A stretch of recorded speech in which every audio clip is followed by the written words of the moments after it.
Hello beta testers, and this is your demo instructional video for your full body workout. So we are going to start with plank hip twist and plank to push up.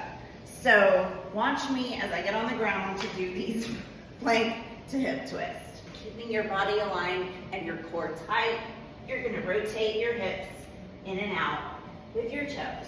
This is a nice warm up. And plank to push up, we'll start on your elbows, coming up, and then pushing down. Down on your elbows, coming up, and pushing down. When performing a push-up, remember, it's somewhat like the name suggests, you're pushing someone away from you. So, remember that as you do a push-up. If you can only do one, do one. There is no such thing as a girl push-up. There are modified push-ups, and then there is a regular push-up. If you need to go down to your knees, then do that. But I would rather you do one regular push-up than 10 modified push-ups, okay? That is the goal. Now, next exercise is gonna be your dumbbell squat and curl. I'm just gonna use the 5-pounders to demo here. And yes, you will need dumbbells for this. Can you do it without them? Absolutely. So what we're going to do is you can have your feet shoulder width apart. You're gonna squat down and then curl it up, okay? Combining your lower body with an upper body exercise. Very simple. And remember, in order to keep good form, you really just need to keep your chest lifted, shoulders back. When you squat down, and then curl it up. You do not need, when you squat, this is not how we squat, okay? Always keep your chest lifted, shoulders back. When you're squatting, you don't have to go all the way down. You don't need to go lower than parallel. Anyone who tells you you do is wrong, all right? I typically go to parallel, and that's it. Okay? Next exercise is going to be bent over rows. Now, for this exercise, I really just want you to have a slight bend in your knees. You do not need to come all the way down, but I don't want you standing completely upright. Have your feet shoulder width apart, slight bend.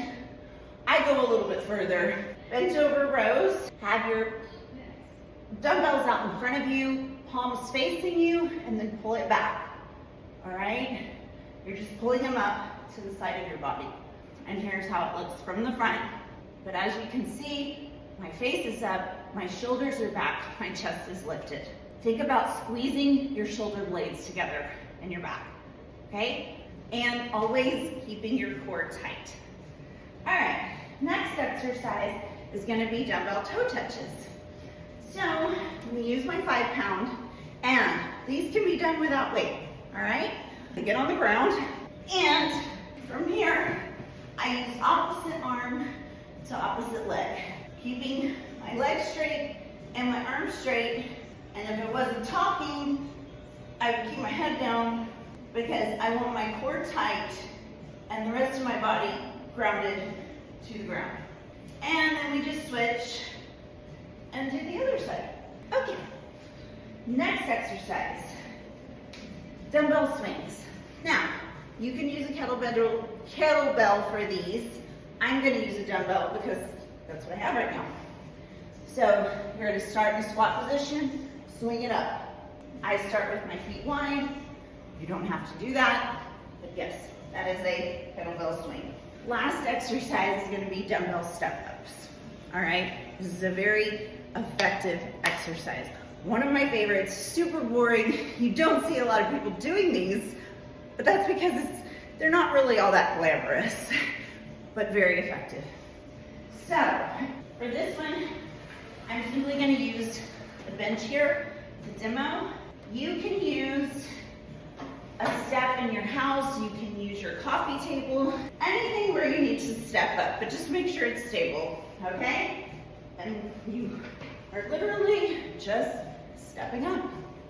But very, very effective exercise at building your glutes.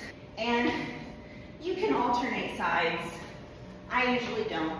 I usually do all one side at a time. Those are dumbbell step-ups. All right, that is your full body exercise workout. So do email me if you have questions.